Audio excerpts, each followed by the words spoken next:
Hello' friends, পুনৰ স্বাগতম জনাইছোঁ আপোনালোকক মোৰ এটি অন্য ভিডিঅ'লৈ। তো আজি ব্লগ বনাবলৈ গৈ আছোঁ এটা অনুষ্ঠানত। তো দীক্ষা অনুষ্ঠান বুলি কয়। তো দীক্ষা অনুষ্ঠানটো হৈ আছে মোৰ ৰুমৰ ওচৰতে। তো মোৰ ৰুমৰ ওচৰতে মানে ইয়াতে এই বছৰত এটা মন্দিৰ নিৰ্মাণ কৰা হৈছে, শ্ৰী শ্ৰী ৰাম ঠাকুৰ মন্দিৰ। তো এই ৰাম ঠাকুৰ মন্দিৰত মানে আজি দীক্ষা অনুষ্ঠান আছে।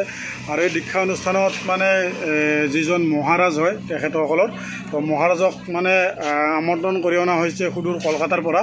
তো কলকাতাত একচুৱেলি তেখেতৰ অৰিজিনেল ঘৰ নহয়, তেখেতৰ ঘৰ হ'ল বাংলাদেশ ডিংগামানি বুলি এডোখৰ ঠাই আছে। তো তাত মানে তেখেতৰ অৰিজিনেল ঘৰ। তো তেখেতে বৰ্তমান ষ্টে কৰিছে কলকাতাত। তো তেখেতক আমন্ত্ৰণ কৰি অনাইছে কলকাতাৰ পৰাই সুদূৰ।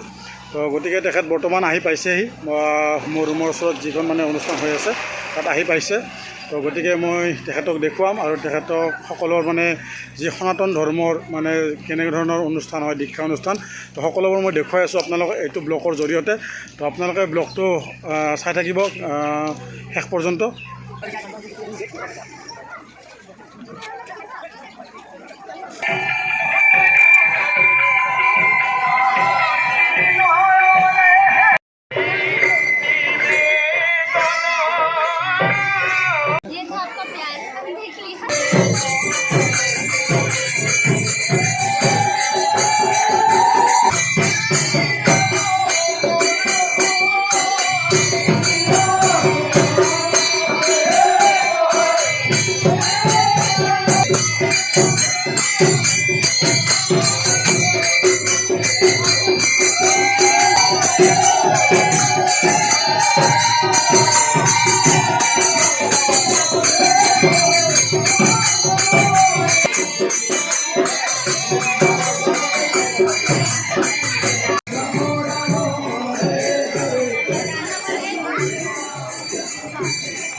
তো বন্ধুসকল, এইখিনিতে মই আপোনালোকক দেখুৱাইছোঁ আজি দীক্ষা অনুষ্ঠানৰ মহাৰাজজনক।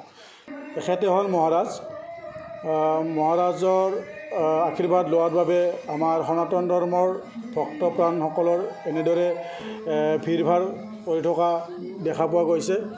আৰু এনেদৰে মহাৰাজৰ ওচৰলৈ এজন এজনকৈ গৈছে আৰু তেখেতৰ চৰণ চুই আশীৰ্বাদ লৈছে।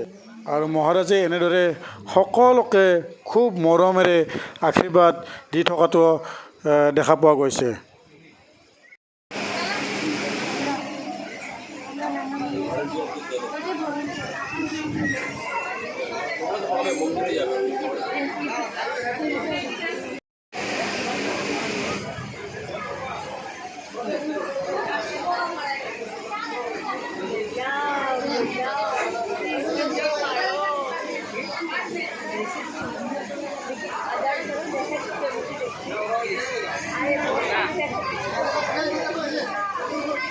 এইখিনিতে মই আপোনালোক দেখুৱাইছোঁ আমাৰ ৰাম ঠাকুৰ মন্দিৰৰ যি মানে আমাৰ পূজা মানে মহাৰাজ হয় তেখেত, আমাৰ সুদূৰ কলকাতাৰ পৰা আহিছে তেখেতে। এইখিনিতে মই আপোনাক দেখুৱাইছোঁ।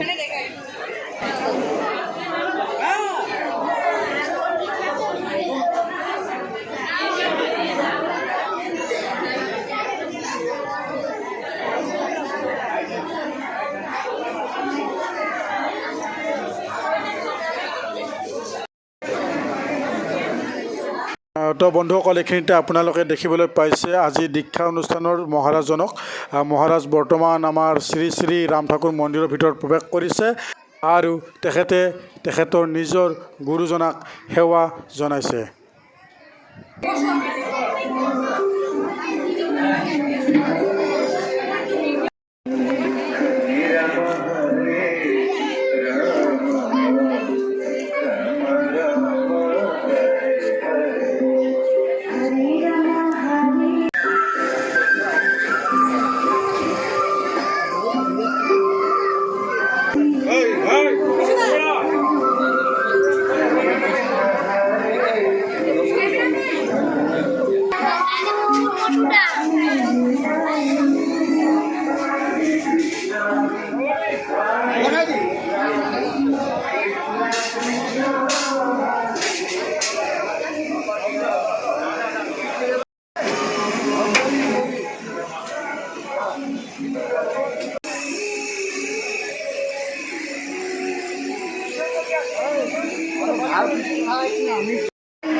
এইখিনিতে আমি বৰ্তমান খিচিৰি খাই আছোঁ।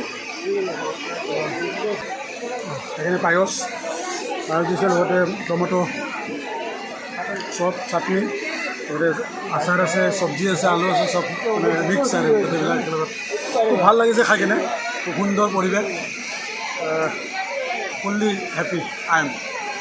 তো বন্ধুসকল, এইখিনিতে আজিৰ ভিডিঅ'টো ইমানতে সমাপ্ত কৰিছোঁ, কিয়নো অলৰেডি ভিডিঅ'টো বহুত দীঘলীয়া হৈছে। তো মই আপোনালোকক দেখুৱাইছোঁ, মহাৰাজক দেখুৱাইছোঁ, লগতে মহাৰাজত মানে সনাতন ধৰ্মী লোকসকলে কেনেদৰে তেখেতৰ পৰা আশীৰ্বাদ লৈছে, তো সকলোবোৰ আপোনালোকে দেখিবলৈ পাইছে। লগতে অলৰেডি পূজা সম্পন্ন হৈছে, তো তাৰপিছত আমাৰ খোৱা লোৱা হৈ গ'ল, খিচিৰি বনাইছে, তো আপোনালোক খিচিৰিও দেখুৱাইছোঁ গোটেইবিলাক সকলোবোৰ।